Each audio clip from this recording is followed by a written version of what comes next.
Hello, everyone. Thank you to all you brave souls who are here today. Some of our friends and neighbors are kind of stuck. Freebie wasn't running and they were not able to get here. So thank you to all of you who made it and are coming out to this wonderful, wonderful lecture. It couldn't have happened on a better day. When you think of butterflies, they make you feel happy. And when you look outside, not so much. And so it is the perfect lecture for a day like today. And I want to thank again, we continue our wonderful collaboration with the Key Biscayne Community Foundation. I know that it is that time of the year where you guys are looking to see where your donations are going for this year. This is the place here in Key Biscayne that makes the magic happen. So once again, Rumya, thank you so much. Thank you all for being here. I think all of you know who I am, but just in case, my name is Rumya. I'm the Director of Environmental Science for the Key Biscayne Community Foundation. I am also your speaker today because I was too lazy to find somebody else. So we're going to be talking about butterflies. As many of you know, I am a marine biologist. So I don't know anything about butterflies, but we're gonna see how this goes anyway. I can tell you that is a white peacock butterfly. I took that picture in Shark Valley in the Everglades. That's like one of like 2 good pictures of butterflies that I have out of like the 700 I tried to take. This is just a general outline of what we're going to cover today. Butterflies of Florida. We're going to go over briefly the butterfly life cycle. Most of you probably know how that works, but we'll just go over it quickly anyway. We're going to talk about the differences between moths and butterflies, because a lot of people think they're kind of the same thing. They just look a little different and maybe, you know, are named arbitrarily, kind of like fruits and vegetables, like tomatoes are fruit, but they are actually different. We're going to talk about how many species of butterflies there are in Florida. I'll go over just a few species, a couple of notable species that I think are interesting that you guys may want to know about. It's only going to be about 5, I think. And then, you know, what's affecting them and what can we do to help? So this picture here is actually just a small percentage of butterflies that you will find in Florida. So first, the butterfly life cycle. The butterfly has a 4-part life cycle. It starts out where the butterflies mate, and then they lay their eggs. From the eggs, you get a little caterpillar that's born out of the eggs. It only takes 2 to 3 days for the eggs to hatch once they're laid. Depending on the type of butterfly, they may lay just 1 egg at that time, and maybe like another one somewhere else. They don't necessarily lay a bunch of them together, but a different species of butterfly might lay a dozen of them together. So that can vary from one species to the next. But generally speaking, for all of them, 2 to 3 days, they'll start to hatch. Another thing that will differ from one species to another is their preferred host plant. So some are very, very picky about their host plants, some not so much. But what's important about the host plant is that that is what the caterpillar, once it hatches, is going to feed on. So that's why some of them are very picky about it. Once the caterpillar is hatched out, it's very tiny. It'll immediately start feeding. The caterpillar's entire life or purpose is to eat and to grow and to eat some more and to grow more. That's all they want to do. That's the only thing they think about. The plant that they're on, whatever the plant is. Yeah. Once they get to a mature size, which depending on the species, takes anywhere from 2 to 4 weeks, they will pupate into, or they will create a chrysalis. Now, I did have a video, a caterpillar making its chrysalis, or becoming, I should say, the chrysalis. It was kind of gross, and I figured you guys are going to be eating soon, so we didn't really need to watch that. But I'll just describe it. Essentially what they do is they'll pick a spot, a branch somewhere. They'll hang from their back end, so their head is hanging down off that branch. And then they shed their skin from their head down to their like back end. So they kind of push their skin upwards, up towards the branch. And underneath the skin is the actual chrysalis. It exists underneath the caterpillar skin, which is super weird. It basically has this like weird armor, the chrysalis, because chrysalises are a little bit hard. And it just exists, or forms exist underneath the skin. And then that, like the skin gets pushed up towards where it's connected to the branch, and then the chrysalis will just hang there. That will take, again, usually about, depending on the species, maybe 3 weeks or so. And then you have the butterfly that will come out of that. And that's the glow up part. I couldn't think of a good title, so glow up seemed appropriate, but this is literally the only place where we're going to talk about that. But basically, glow up, it turns from an ugly little caterpillar into a beautiful butterfly.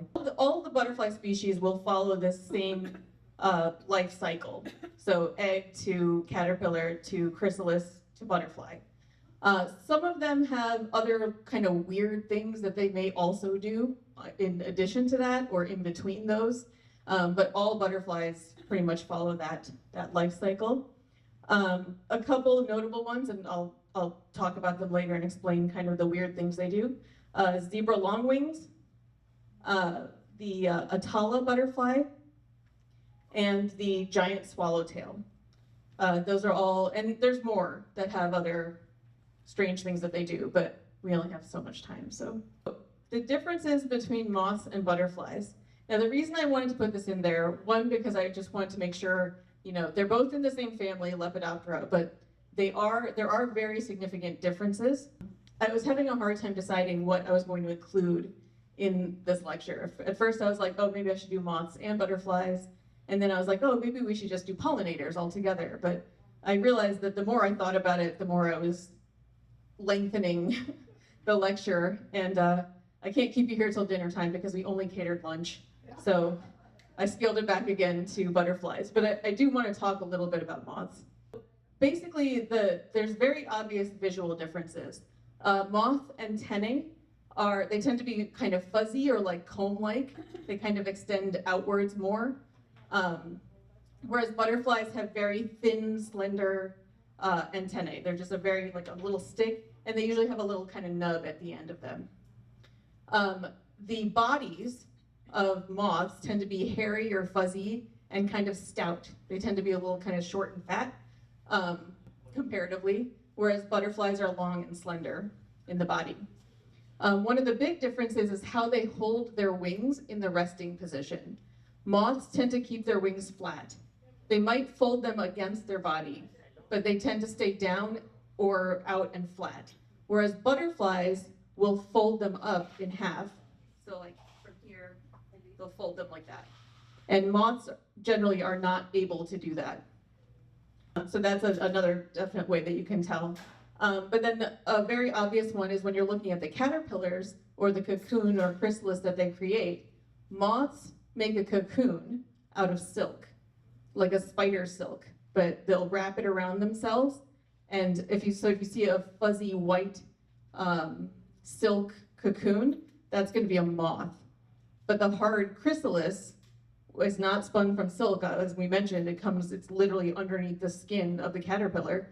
That is going to be a butterfly. So that is a huge difference that you can tell when they create their cocoon or chrysalis. The other thing is that moths tend to be nocturnal. They are attracted to light, but they do tend to be nocturnal, whereas butterflies, for the most part, are diurnal, which means they come out during the day. There is also, a lot of people I've heard talk about this, that butterflies have pretty privilege. And I think that that's true to some extent. You see butterflies, they're very pretty, they're very colorful. As Roxy mentioned, they kind of make you happy when you think about them. Whereas for the most part, moths tend to be kind of brown, drab colored. They're not very interesting usually. That's not always the case. This here is a Luna moth. Both of these are. They're huge. They are native to Florida, so you can find them here. And they're very, very pretty.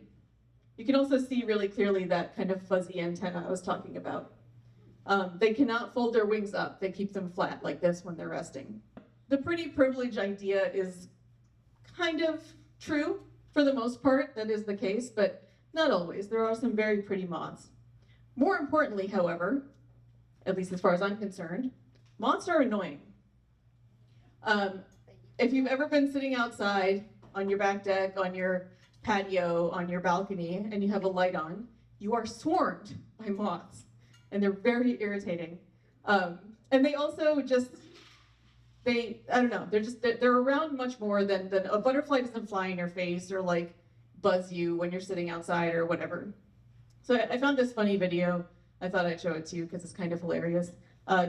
Just fair warning, he uses a not very nice word at the end, but it's funny, so it's worth it. I don't like animals that don't mind their business. People say that the difference between butterflies and moths is pretty privilege. No, the difference is butterflies mind their business. You will happen upon a butterfly. A moth will just turn up inside your house. How are you a nocturnal creature that's attracted to light? That doesn't make any sense. Not 1 ounce of sense. A couple of days ago at 1 a.m, there was a moth in my room. Over there, asleep. I have never been more angry in my life. My room has never been brighter. The sun is shining. Infinite light. And you are asleep. Creatures. I don't like animals that don't know how to mind their business.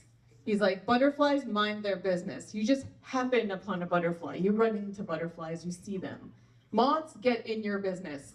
They show up in your house, they bother you. And then he's just talking about how at 1 p.m., he's sitting in his house, there's a moth in there. It's the middle of the day, he's like, they're supposed to be nocturnal, all the lights are on, infinite lights, the sun is shining, and there's a moth in his house annoying him. It's a funny video, but unfortunately. Does anybody have any guesses how many butterfly species we have in Florida? Not including migratory species, just species that live in Florida year-round. 60? Higher. 1,000's too high. So there are about 200 species that live in Florida year-round. About 160 of those are native to Florida, so you'll find them here year-round, but they'll also live in other places, not just Florida. So around, the United States, other places where they can live. But about 40 of them are endemic specifically to Florida, unique to Florida. So you won't necessarily find them anywhere else in the States. There are also another roughly 200 species that are migratory species that pass through Florida seasonally. So at any given time, if you get it at the right season, or the right timing during the season, you may be able to encounter 400 species of butterflies in Florida. Florida has the highest biodiversity of butterflies east of the Mississippi River. Once you get out west, there's other crazy stuff going on there, but out here, we have the most butterflies. All of these are native Florida butterflies. I can only name a few of them. This one has a really weird name and I can't remember it, but I know that it's related to the zebra longwing, and you can tell from the shape of the wings. That's another white peacock. This is a Serranus blue. That's a leaf wing butterfly. That's another white peacock. I don't know why I have two. I think that's a monarch. Yeah. This is the Miami blue. So just to get into a few notable species. I'm actually going through this quite fast, so I might be done talking by the time your lunch arrives. I wanted to start with the zebra longwing, because that is the Florida state butterfly. I apologize for the kind of blurry picture. I took that picture and this branch kept waving in the breeze, and I couldn't get it to sit still properly. But this is normal behavior for zebra longwings. They like to congregate together. And if you can find the right type of plant, you might find hundreds of them just in that plant, in that bush, just all congregating together. And one of the things that they do when they're all congregating on a plant is they but they automatically sort of absorb the toxins that may be in that plant, and that makes them very unpalatable for predators. But not all butterflies can do that. They also have a slightly longer lifespan than what is normal for a butterfly. most butterfly species live between anywhere from 2 to 6 weeks as a butterfly. That's not including the caterpillar stage. So as a butterfly, they tend to sit kind of within the 2 to 6 week lifespan. And zebra longwings can live 3 to 4 months. The one weird thing that they do, and I mentioned that there's some of them have kind of weird behaviors when it comes to their life cycle, is they don't try to go find a mate.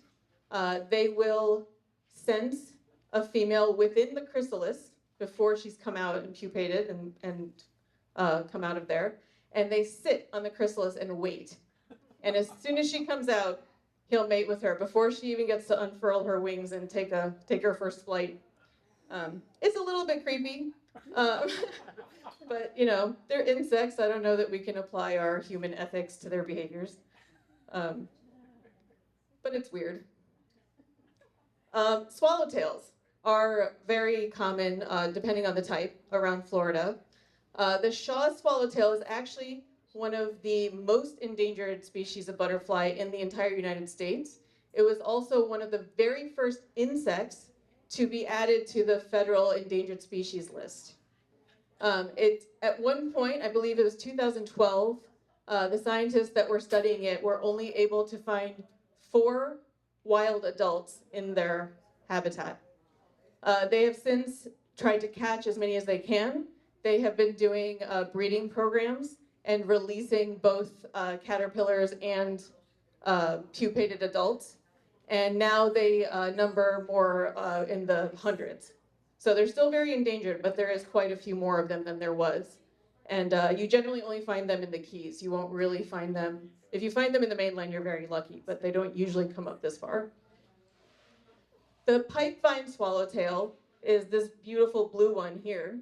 It has this kind of blue on the inside of its wings, and then, on the top side of its wings, and still kind of a dark blue on the underside, but also with these bright orange spots.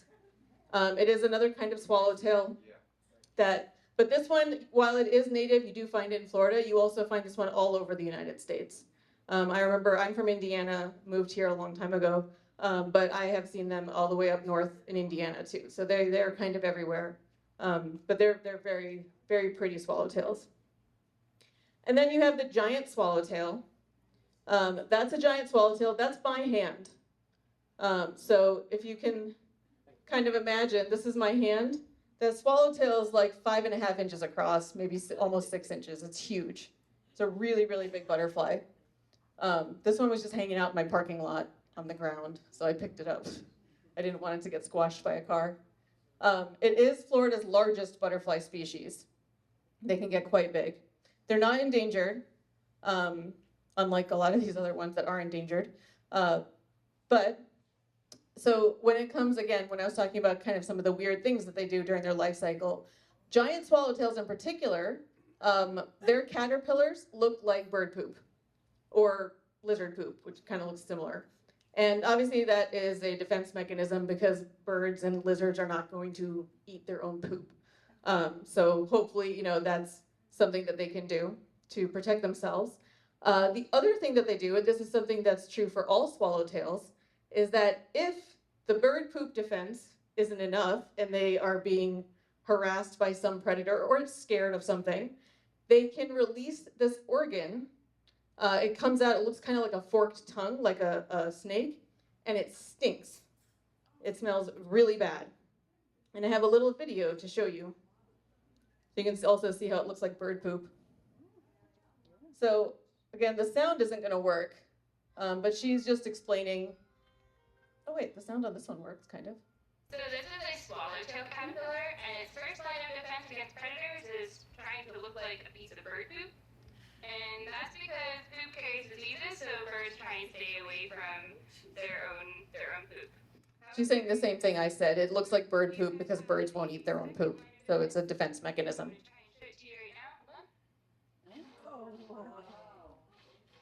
So it's called an osmeterium. And yeah, it doesn't do anything. It just sticks it out and it smells terrible. And it's a warning. It's a bright color to show like, hey, I'm warning you, but also I stink really bad, so you don't want to eat me. Next, I wanted to talk about the Atala butterfly. This one's quite interesting. So it is, I should say, endemic to Florida only. You do find them in the Caribbean, but as far as the United States, you only find them in Florida. They were considered regionally extinct in Florida between the years, I think, 1937 and 1959. So for 22 years, they could not find a single one anywhere in Florida. And so they were considered regionally extinct.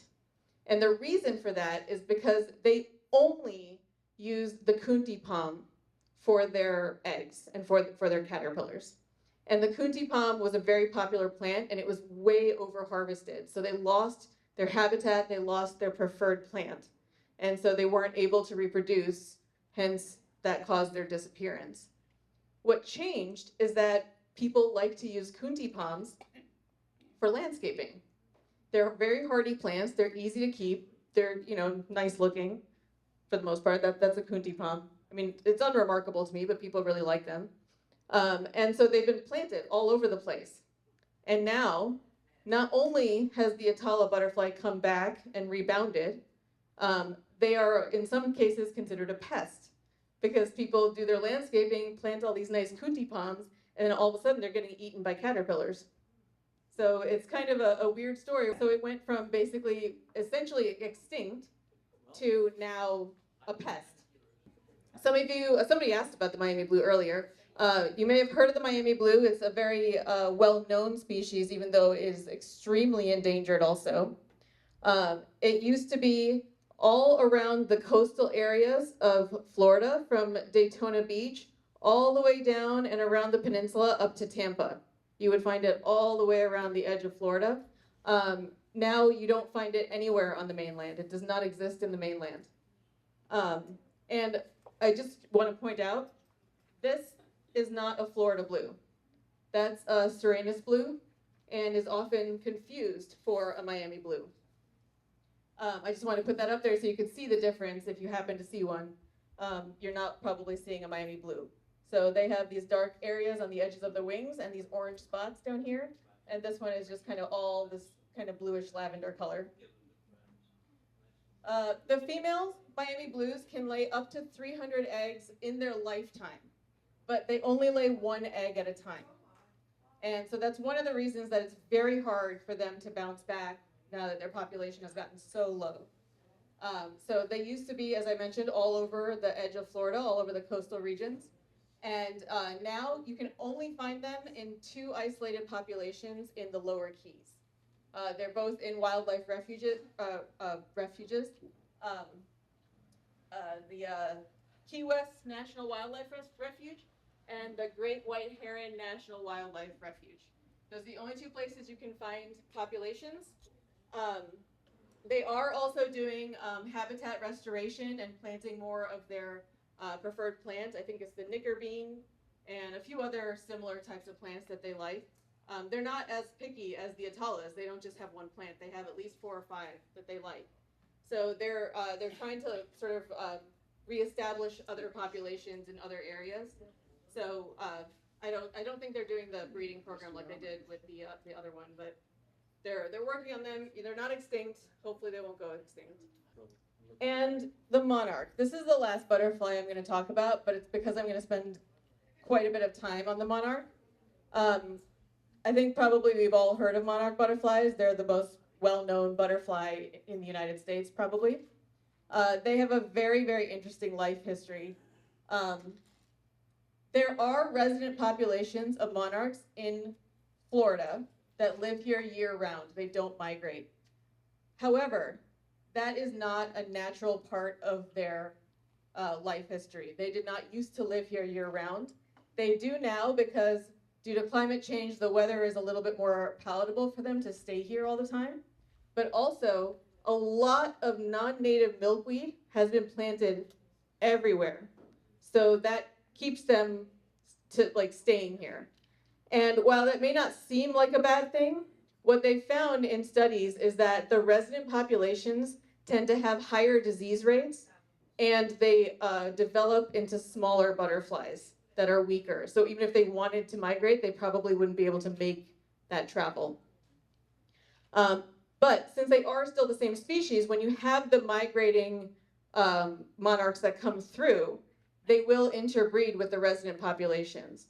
And so then you have the possibility of introducing weaker genes to the migrating populations or diseases from the resident population. So it's a little bit of a sketchy situation.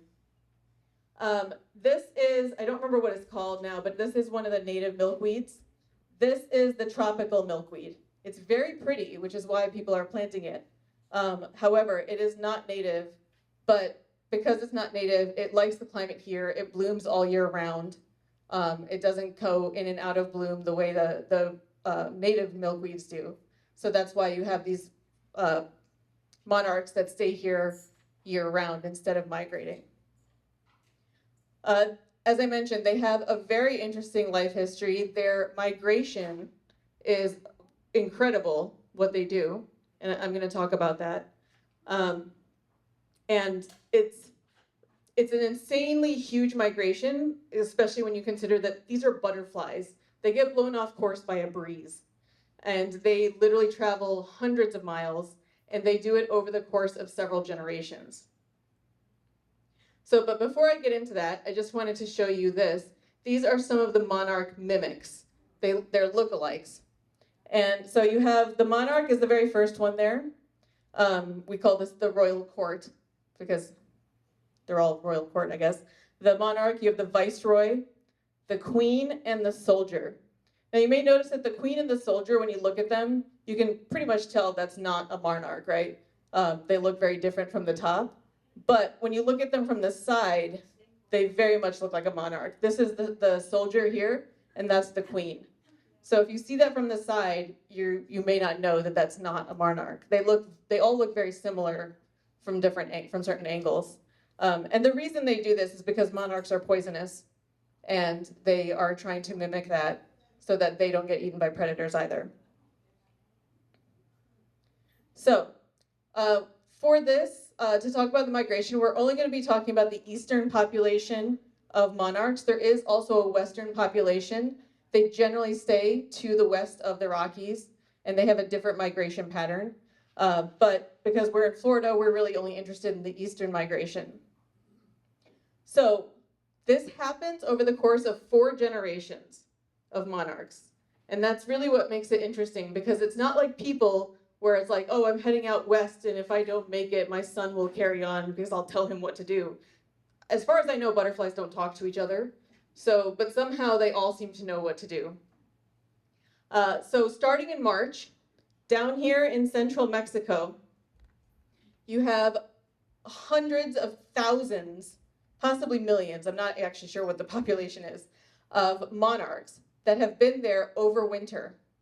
And when it starts to warm up, when it gets to about 50 degrees, that's kind of their trigger to be like, oh, we need to start getting moving, it's getting warmer. We need to move to our summer breeding grounds. And so they start the migration down here in March from central Mexico up to the southern United States where it's warm. And there they will eat, they'll feed on nectar, they'll breed, they have babies, and then that first generation born to those monarchs will then continue to head north and fill in this whole kind of central area. This is all summer breeding ground for monarchs. Those monarchs will continue to breed and to feed and to kind of, move through this whole area, and they will have another generation of monarchs. This third generation then goes even farther north, and so by late April or May, you start to see monarchs up in the northern states and even Canada. So over the course of a few months, they're having several generations and moving farther and farther north. Then they stay for the entire summer in all of these areas. You have monarchs all over the place for the summer. Then it starts to get cold. The days start to get shorter. The milkweed starts to die off. There's less nectar. That is a trigger for them. They know winter is coming. They can't live in cold weather. So starting about mid-August, they now have their last generation, which is called a super generation. This one, if they're born after mid-August, they enter what's called diapause, which is basically they don't mate and they don't have babies. They're paused, literally, because it's not that they can't, they just don't. And all of them, at this point, we're talking, August, mid to late August, all of these butterflies start heading back south to Mexico. The interesting thing is that it took them 3 generations to get all the way up north where they are. They all come back in that 1 generation.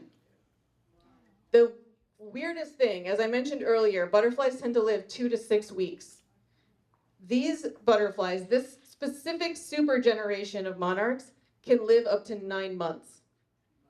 So their parents, grandparents, great-grandparents, all traveled up, lived, 6 weeks maybe at the most, maybe 7 if they're lucky, and traveled farther and farther north with each generation. And now you have this super generation that's going to live for a very long time and travels the entire length, even the ones up in Canada, all the way down to central Mexico. And once they get to Mexico, they go back to where this whole journey started, which is the Oyamel fir trees in this region. And they're only kind of found in that region. That's actually one of the things that's threatening monarchs, is that the logging industry is kind of cutting down some of these forests. So their habitat for overwintering is shrinking. But you have millions of monarchs all head back down, get into these trees, and then they stay there for months, the entire winter. And they don't do anything. They just hang out. And then again, in March, that same generation that was born the previous August, the following March will then once again travel north into the southern states where they'll have their first generation. And then it starts over. So it's this incredible migration, as I mentioned, happens over the course of several generations. And somehow each generation knows where it's supposed to go, when it's supposed to go.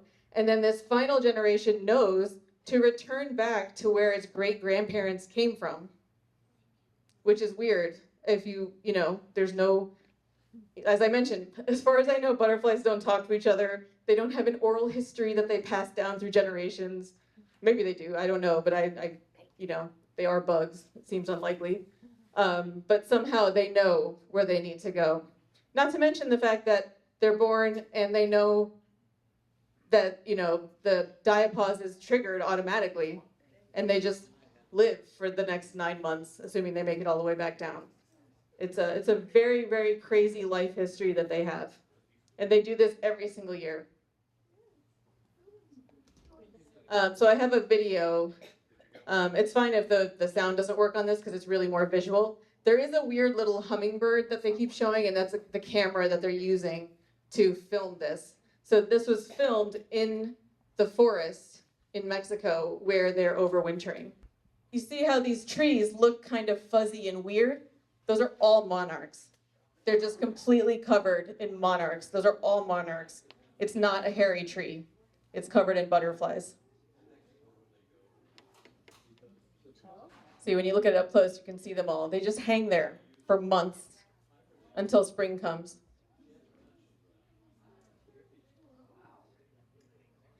So what they're describing, and you can see them moving too, so they're not even like necessarily asleep. They're just resting there, and they stay there.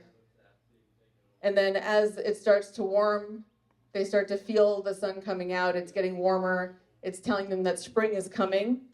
So they start stretching, they start moving, and they realize that it's time for them to get ready to start migrating back north again.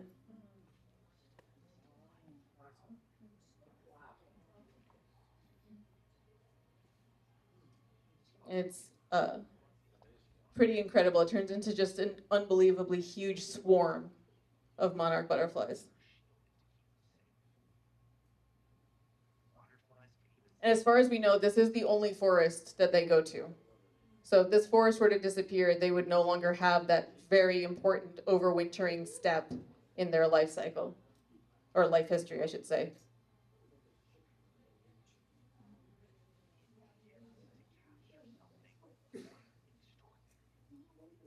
They did make it a point to say that the reason their little hummingbird camera could get so close is because monarchs instinctually know that hummingbirds are also fellow pollinators. They're not dangerous, so they're not threatened by this tiny little hummingbird camera. So that's why it doesn't really startle them or anything.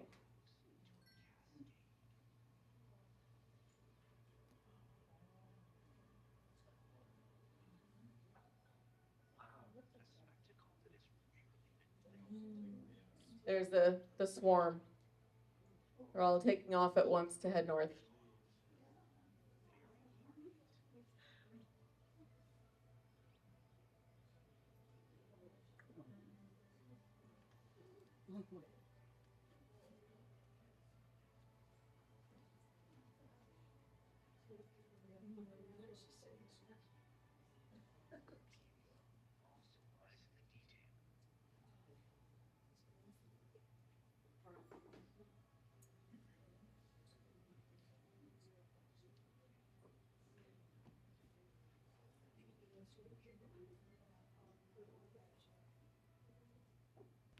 What affects butterflies and what can be done? I think we've already kind of talked about what affects butterflies, and some of it's very obvious. Obviously, habitat loss, loss of their preferred host plants, the plants that they choose to lay their eggs on, that the caterpillars will then feed on once they're born. That's a huge problem for a lot of species because we are very good at destroying everything. Pesticides, obviously, we spray for mosquitoes, we spray for all kinds of things, and that can have a huge effect on a lot of other insects, not just butterflies, but that is a huge problem for them. And of course, when you talk about climate change, the warming conditions, as we mentioned, has changed behavior of some of these butterflies. Like now we have resident monarchs, which we didn't used to have. And extreme weather, of course, is a huge problem for them because they're very delicate. And like I said, even a light breeze can throw them off course. So imagine a hurricane coming through in the middle of, their migration. If they don't get a place to like land and hide in time, then that could wipe out an entire generation. And finally, one thing I think most people don't consider is invasive species, and in particular, fire ants.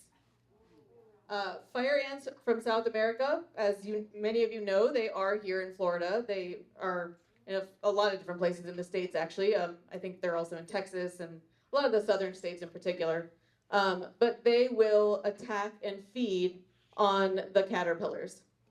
And that is obviously a huge problem if a whole bush that has a bunch of caterpillars in it that are all, feeding and growing, and then all of a sudden that bush gets attacked by a swarm of fire ants. That entire brood, that entire, I don't want to call it a whole generation, but they're all gone. And if that happens enough, then it can have a serious effect on their populations. And it is having an effect. The invasive species, we have so many lizards here that eat all kinds of bugs, and I'm sure that is also having an effect. And finally, what can we do? And this is actually super easy. Plant butterfly-friendly native plants. Super, super easy. If you have a yard, you can make a butterfly garden, and you can even have it certified once you have everything planted.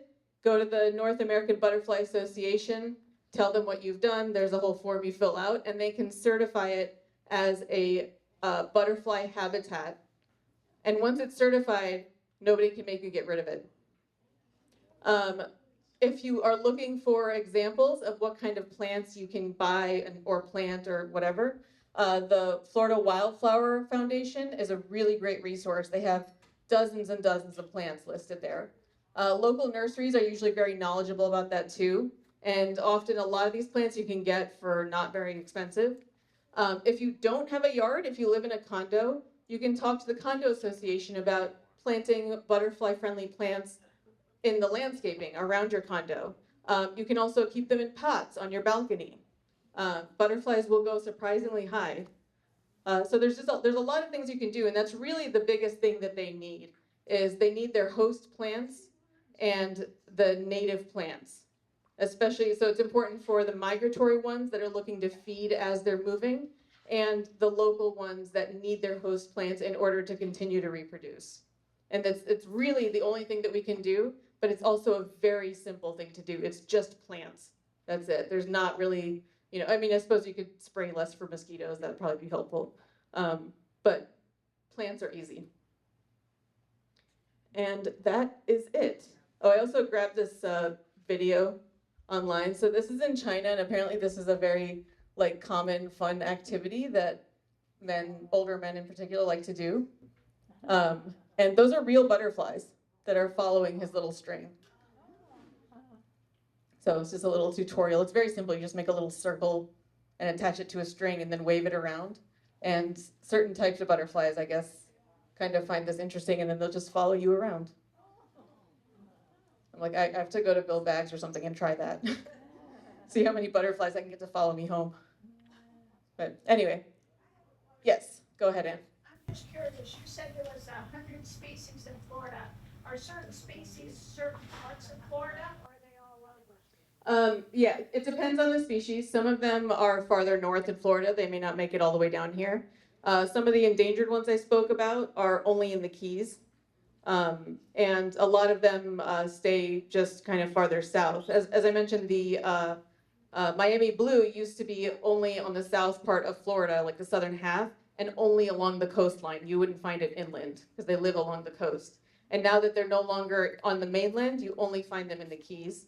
But there are a lot of these other species that some of them, you find them in Florida, you also find them other places, and they are a resident population, but they're kind of all over the place.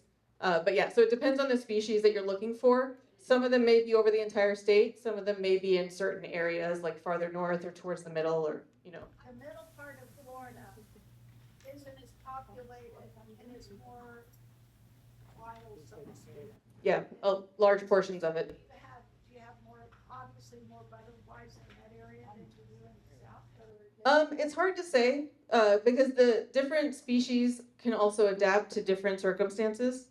Like the Atala was gone, but it was because all of the Kunti palms were gone. And now that the people are planting them, they're still planting them in urban areas, but that doesn't seem to be affecting them. So chances are, yeah, you're going to have a higher biodiversity in places that are still very wild and untouched. But there are some that are, can do okay where there's more people. So it'll just vary with the species and how hardy that species is. And what kind of adaptations it's able to do and deal with. Yes? Monarch butterflies poison. Yes. Because the look-alike birds leave alone because they think it's poison. Yes, exactly. That's why they try to look like the monarchs. The other question is, you mentioned Kunti palm, but the Kunti plant that I know has the long arch tuber. Looks more like a leathery fern. So this was, let me find it again. This was the Kunti palm that I found. So it's short. It's more like a shrub. It doesn't grow tall. It's a shrub, but you called it a palm. Right. Well, that's what they kept referring to it. So it depended what resource I was looking at. Some of them called it just a Kunti plant. Some of them called it a Kunti palm. I think that it just depends on who's referring to it, and I think it's just because the way the leaves are that some people kind of call it a palm. Well, but I know. Yeah, so that's the Kunti plant. Yeah, who knows? I mean, you'd be surprised the kinds of things that, yeah. They actually found some kind of, it wasn't a caterpillar, but something like, I don't know, a grub or a maggot or something that could actually eat plastic. So it's kind of weird, the sorts of things that they can eat. You'd be surprised. Go ahead. I've had sort of a butterfly garden for about 25, 30 years, but I noticed a huge decline in the number of butterflies, and it almost seems to correspond with people planting ficus trees for hedges, and that attracts the white flies. And so they come along and spray for the white flies. And they kill them. It's likely the spraying that's causing the decline. And I really think that, the influx of the white flies, because of the, hedging that they're using, has been a lot of it. And the other weird thing that I always wondered about is they were mostly monarchs. I mean, they chew the milkweed down to the nubs. But, the milkweed comes back and, you can see the caterpillars and everything. But the chrysalis that I've had they seem to hang on down under the arms of my chair or the transverse things on the porch. Mhm. They don't. I've never seen the chrysalises actually on the plant, and I wonder how it is that the caterpillar, when it decides that's what it's going to do, leaves the plant and walks across my patio. And It probably moves around until it finds something that's stable. So the milkweed plants aren't that stable. They're like good for them to eat, but they're not wood. They're not, they move around a lot. They can fall apart. so that's it. So yeah, they're looking for something that's stable because they are very vulnerable when they're metamorphosing. Sorry. Oh, where can we see that video, by the way? It's on YouTube. You can just if you just go to YouTube and search for caterpillar caterpillar coming out of a chrysalis or something or caterpillar turning into a chrysalis. I think that's what I searched. And yeah, it's and it was a monarch caterpillar that they showed. It was gross, but it was interesting. And the interesting thing also about what happens to them when they're in the chrysalis is that, I mean, we have kind of an idea of what happens, but not how it happens. So once they're inside the chrysalis, their own digestive fluids kind of digest parts of their body, and they do, like parts of them anyway, turn into goo. Their brain, their airway, and some other things will stay intact, but most of their body kind of just turns into liquid. And then something that they have in their system will trigger these various parts of their goo to form into a butterfly. So it's a really strange process, and we don't entirely understand how it works because they don't really know what that trigger is that tells all the various parts of liquid to move over here and become a wing or whatever. It's a weird kind of process. Yes. Sorry? When do the monarchs eat? The ones traveling to Mexico? The ones going to Mexico to be there for the winter, during their entire travel south, they will stop anywhere they can to feed on nectar, milkweed if it's available, any kind of plant that produces nectar, anything that's still flowering that late in the year, they will feed on anything that produces nectar on their way down. So they'll conserve energy by not producing eggs, but they will gain energy by feeding as they're traveling down. But they do not eat when they're in Mexico. As far as I know, they don't. I think they essentially kind of go dormant. They go and sit in this forest, in these trees, and from everything I read, nothing actually said that they move around and go eat. They just kind of sit there and they kind of become dormant and wait, and then once it warms up, then they start moving. And I think it's because it's cool enough that it cools their system enough that they don't need to digest as much. It's kind of like lizards, that they're cold-blooded, so in order to digest their food, they have to sit in the sun and warm up. Without that heat, they won't be able to digest, so whatever they ate will just sit in their stomach. Insects are very similar. They can't create their own heat. So if they cool down, then their entire system will slow down. So can you repeat how long do they stay in Mexico? They usually arrive there sometime in November, and then they'll stay there until sometime in March. Whenever the weather warms up enough, so it kind of depends on what's happening with the weather, but when it reaches roughly about 50 degrees, warms up to that point, then they will leave, but that's usually in March. So all the time that they're in Mexico, they do not eat? As far as I know. Don't hold me to that, I don't know 100%, but as far as from what the research I did, I didn't see anything that said that they ate, but I don't know for sure. Do they travel in groups like birds? I mean, probably not intentionally. I think they're just all heading in the same direction. But I don't think they're like necessarily forming flocks in like intentional flocks. The butterflies who have toxins and poisons in them, is it enough to kill their predator or sicken it? Not as far as I know. I don't think so. I think for the most part, it just makes them taste really bad, and it might give their predator like an upset stomach. I didn't see anything that said they're poison enough to kill anything, but usually just the bad taste is enough to deter a predator. But yeah, I don't think any of them are that poisonous. that one butterfly that only lays 300 eggs in an entire lifetime. Yeah, the Miami blue. It seems so counter to all the big numbers we expect in egg laying, turtle egg laying. Yeah. But it's, Yeah, somehow that's just what seemed to have worked in its evolution, and until people, I assume, came along and changed things around, like that's what worked really well. So yeah, so we would lay one at a time. Sometimes, in the same, in the same season, it'll lay several eggs, but it may even lay more than one egg within one plant, but not like together. They're spread out. And it might just be that that's an easier way for them to be able to hide their eggs so they're not predated on by something that eats butterfly eggs. So if it's just one egg, it's very easy to hide, whereas if it's a whole, 2 dozen eggs, then that's much easier to see. So it if might they're just, hiding eggs, they're not really hiding yet, they don't sit. yeah, they don't do anything. Once they lay the eggs, they're gone. There's no parenting instincts there. Thank you all very much. I really appreciate it.